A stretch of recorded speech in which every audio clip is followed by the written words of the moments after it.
Nih guys, ketemu lagi terakhir bulan lalu ya Kak ya? Iya benar, terakhir bulan lalu, bulan ini udah ketemu lagi ya kita.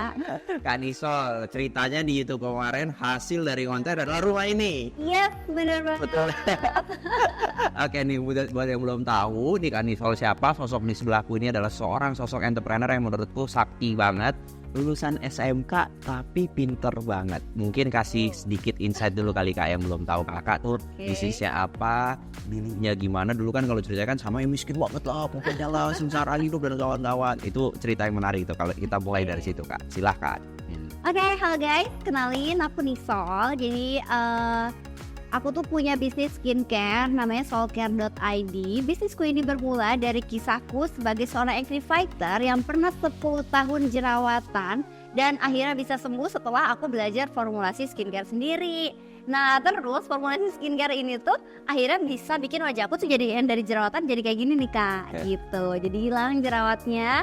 Terus pengalamanku, aku belajar formulasi, aku share tuh di semua sosial media kayak di YouTube gitu kan, di Instagram. Nah, jadi aku share dan kemudian banyak teman-teman yang terbantu juga. Ternyata pakai Soulcare cocok juga nih. Banyak juga nih teman-teman yang terbantu bisa sembuh dan akhirnya bisa glowing setelah pakai produk Soulcare. Jadi dari situ mulai tuh penjualannya Soulcare laris manis dari yaitu tadi pengalamanku pribadi dan juga setelah aku rajin konten personal branding gitulah. Jadi Soulcare itu berawal dari situ kan. Ya, itu asiknya. Sekarang kita tanya, emang seberapa susah dulu Kak hidup Kakak gitu? Oke, jadi aku basically lulusan SMK ya.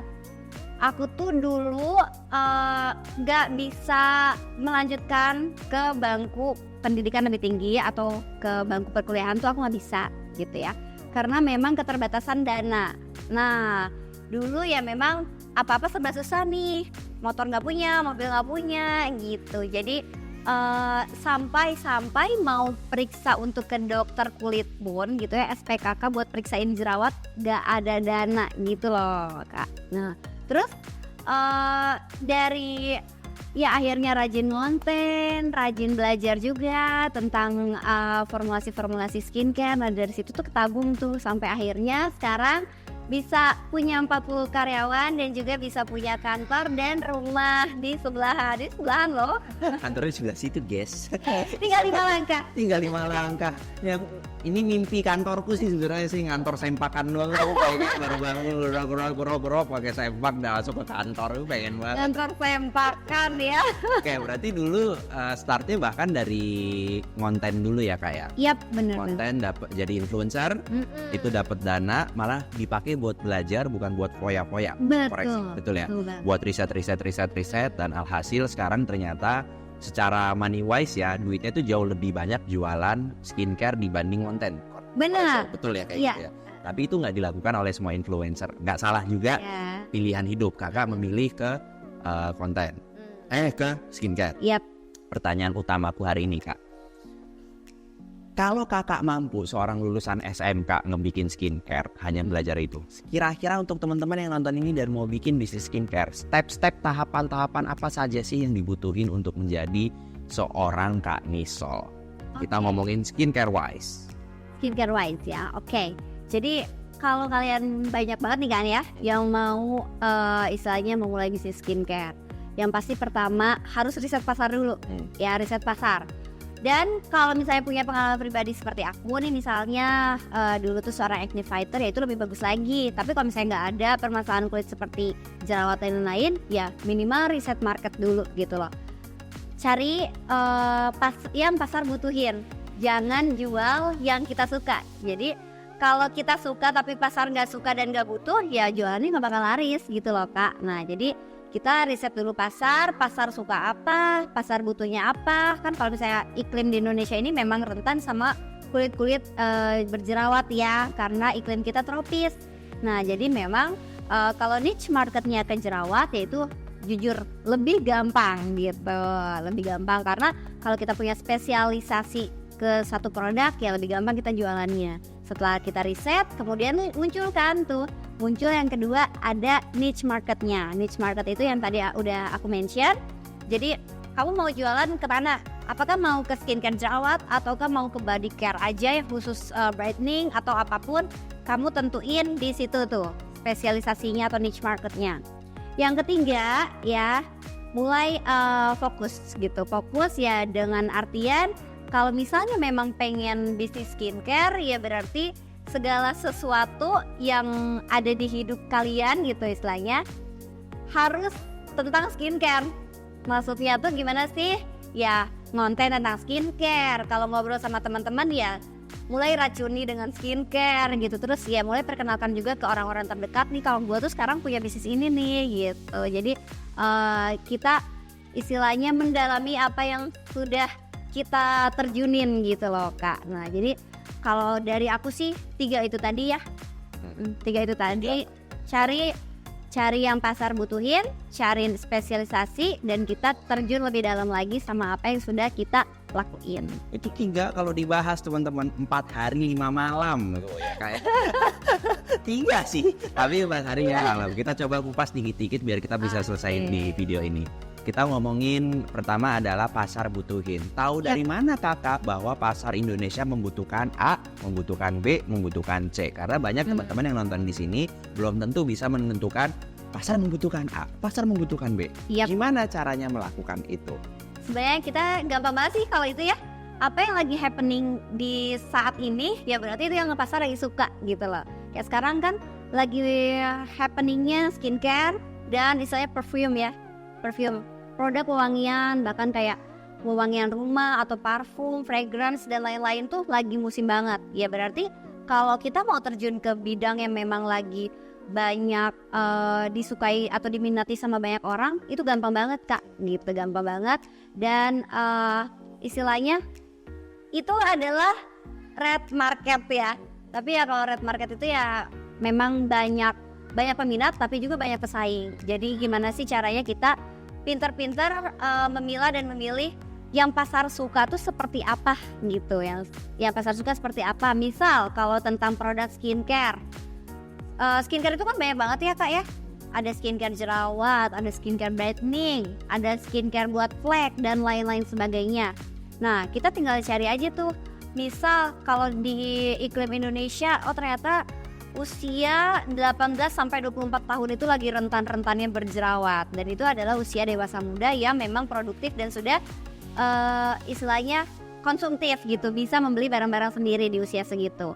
Nah ya berarti market kita untuk ke dewasa muda 18 sampai 24 dengan niche market yang tadi berjerawat itu bisa gampang banget menyasarnya gitu. Contohnya seperti itu aja sih kalau itu. Ya tinggal nanti risetnya aja, mungkin ngeliat di Shopee gimana, ngeliat di TikTok gimana.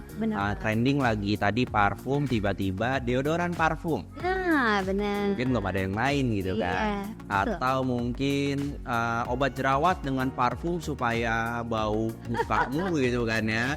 Berwangian vanila bisa gitu kan ya. Inovasi yang ajaib ya itu ya. Itu satu. Kita bahas yang kedua. Kedua tadi adalah finding your niche ya kalau nggak salah ya. Betul. Tadi kita ngomongin tren, kebutuhan pasar. Nomor 2 adalah finding your niche. Gimana kakak bisa menemukan niche kakak, dan gimana teman-teman yang nonton juga bisa ngikutin dan mencari niche yang dia mau juga.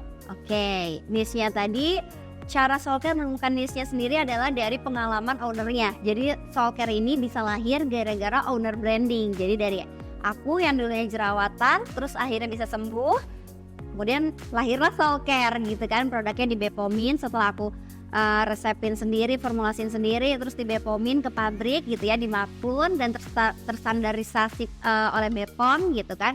Nah jadi di situ mulai nih muncul niche marketnya. Oh ternyata Soulcare itu niche marketnya ya dari owner branding. Jadi kalau Soulcare jualan produk yang kayak misalnya brightening ya, teman-temanku tuh udah pada tahu dari dulu ya lu udah putih gitu. Kalau lu jualan produk brightening berarti lu bohong, berarti lu marketing gitu loh. Tapi kalau teman-temanku dibilangin kayak nih dulu gue jerawatan, iya mereka percaya gitu. Oh iya lu jerawatan sekarang lu bisa sembuh, oh ya berarti bener gara-gara produk lu nih. Nah jadi sebenarnya kalau niche marketnya Soulcare itu sendiri dimulai dari memang pengalaman aku pribadi sih Kak gitu. Tapi ya gak menutup kemungkinan kalau teman-teman yang memang tidak ada pengalaman pribadi di bidang skincare gitu dan pengen memulai bisnis itu, kalian bisa kan kita tuh yang namanya ada sampel dari pabrik itu tuh kita bisa coba sampai 3 bulan.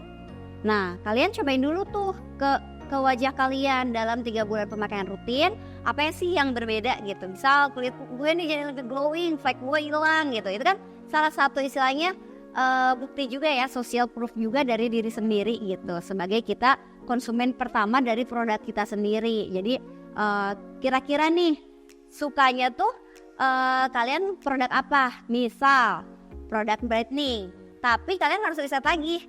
Kira-kira pasang suka nggak sih sama brightening? Karena sekarang kan sudah banyak edukasi mengenai kalau cantik itu nggak harus putih gitu. Tapi cantik itu yang penting kulitnya sehat, kulitnya skin barriernya sehat gitu, seperti itu kan. Jadi harus dikaji lagi apakah kalian dengan suka brightening, apakah pasar suka dengan brightening. Jadi jangan sampai ya kalian salah gitu loh. Salah menempatkan, oh udah deh mau jual produk brightening, sedangkan sekarang orang-orang udah mementingkannya yang penting kulit sehat daripada harus putih, harus suntik putih, harus gimana gitu. Jadi niche market penting banget, yaitu dengan cara ya kita lebih riset lagi. Kira-kira tanya dulu sih lingkungan terdekat kita. Kira-kira kalau lu disuruh pilih produk A yang brightening sama produk yang B yang buat flake, lu lebih suka mana gitu. Dari 10 circle kalian itu ya kalian tanya satu-satu. Oh berarti dari mereka sukanya kira-kira yang A nih, ya udah berarti niche market kalian ya bisa dijual dulu ke teman-teman terdekat yang memang sukanya tuh dari A itu. Jadi kita tetap harus riset sih. Yang itu guys. Jadi baru tadi kepikiran kayak misalkan mau jualan whitening kan udah nggak mungkin ya kalau kakak ya. Mungkin tanning nggak? Gitu kali ya. Iya kan. Jadi kayak kakak udah putih, aku bosen banget putih gitu kan. Orang pada mau di Indonesia mau whitening, di US orang maunya tan gitu kan. Tanning. Tapi pasarnya balik ke pertanyaan pertama, apakah pasar menerima tanning di Indonesia? Mungkin tidak gitu kali kak ya. Kayak itu jawaban nomor 2, find your own niche. Yang nomor 3 tadi apa kak ya? Yang ketiga adalah kita terjun lebih dalam lagi sama yang udah kita. Aku tambahin. Tadi yang kedua menariknya adalah kakak tuh bener-bener kayak mengilhami banget produknya karena itu masalah kakak juga. Bener. Alhasil ya gua akan memahami semua masalah yang ada di muka gua gitu kan. Jadi dapat banget gitu passionnya gitu, kesukaannya dapat banget gitu ya. Aku tangkap itu, dan itu juga bisa dipakai sama teman-teman. Cari masalahmu aja dulu, dan apakah kira-kira teman-teman kamu punya masalah yang sama nggak, itu niche kamu, itu bisa dikatakan gitu ya. Itu paling simpel ya. Tapi niche juga ada beragam macam kan, ada yang niche, sub niche dan kawan-kawannya. Kayak tadi parfum aja juga berbeda lagi, niche yang berbeda lagi itu bahkan sub niche dan masuknya skincare dengan parfum. Itu menarik banget. Oke, kita masuk yang ketiga kak. Ya, gimana caranya terjun lebih dalam atas produk yang kita jual, seperti yang kakak ayo ngomongnya ke teman-teman, kak gue jadi gini dan kawan-kawan, berarti gitu kan kak ya? Iya. Nah, gimana tuh kak? Karena mungkin nggak sepassion kakak mungkin ya yang ngejual ini atau ngebikin skincare tuh nggak sepassionate atau nggak sesuka kakak sehingga semuanya ngomongin jerawat gue gitu loh kak. Itu gimana caranya mendalami itu supaya seorang pengusaha baru yang mau main skincare bisa membuat bisnis ini juga? Oke, menarik ya pertanyaannya. Jadi gimana sih caranya terjun lebih dalam? Ya kita kalau misalnya mau memulai bisnis harus lihat dulu dari passion ya, passion atau hobi kita. Karena balik lagi yang paling menyenangkan adalah hobi yang dibayar nih kak gitu. Kalau aku kan memang suka banget sama yang namanya masalah perkulitan gitu ya. Kayak aku tuh suka banget pokoknya, oh kalau buat jerawat pakainya zat aktif ini, aku tuh suka banget belajar tentang istilahnya formulasi gitu ya, formulasi aku suka banget. Jadi ya mau nggak mau karena aku suka gitu dan aku seneng banget sama itu gitu ya. Jadi ya aku pasti terjun lebih dalam lagi karena ya itu tuh udah suka ya dibayar lagi menghasilkan uang. Jadi mau nggak mau ya pasti aku bakal terus terjun lebih dalam lagi, menyelam lebih dalam lagi supaya gimana caranya aku dapat ilmu lagi, terus habis gitu gimana caranya aku bisa belajar lebih banyak lagi tentang masalah skincare, masalah kulit, terus zat aktif gitu ya. Aku belajar di situ karena aku tahu bisnisku ini menghasilkan gitu. Jadi supaya menghasilkan terus seperti apa ya aku belajar lagi lebih dalam, terus aku ngonten juga lebih rajin. Nah aku juga kan aku tuh suka dua hal. Aku suka formulasi tentang skincare dan aku suka ngonten gitu lah. Dan kebetulan memang sekarang musimnya adalah musim konten kreator kan. Jadi apa yang aku pelajarin bisa aku share di kontenku gitu loh.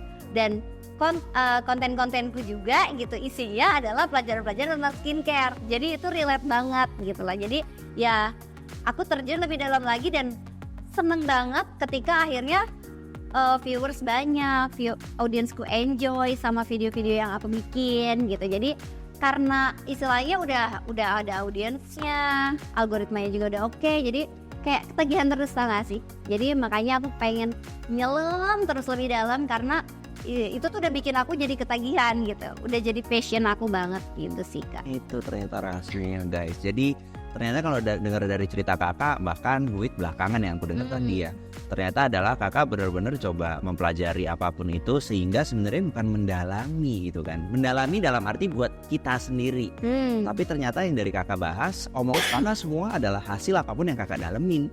Karena kakak senang melakukan itu tanpa ada yang maksa, tanpa tugas, tanpa ada bos yang ngasih tahu, tanpa apa gitu-gitu kan kayak jadinya. Itu 3 rahasianya guys, ternyata guys. Ini 3 cara ini aku bikinin workbooknya supaya teman-teman bisa ngikutin step by stepnya dari yang Kak Nisol udah omongin. Aku coba pecah lebih dalam supaya teman-teman bisa ngikutin caranya gimana. Klik link di bawah atau cek link di bio. Jadi itu aja teman-teman. Kalau teman-teman mau mulai bisnis mungkin bisa ngikutin karena beliau sudah melewati dari tahun berapa Kak? Dari tahun mulai bisnis itu dari tahun 2011. Dari tahun 2011 sampai sekarang SMK. lulus SMK guys. Sampai sekarang udah bisa memiliki apapun yang dimilikinya. Keren banget, aku salut banget Kak. Nih vlog. Lebih senang lagi sama Kak Faisal. Ya udah itu aja Kak. Aku makasih banyak waktunya. Kita ketemu di lain waktu. Terok.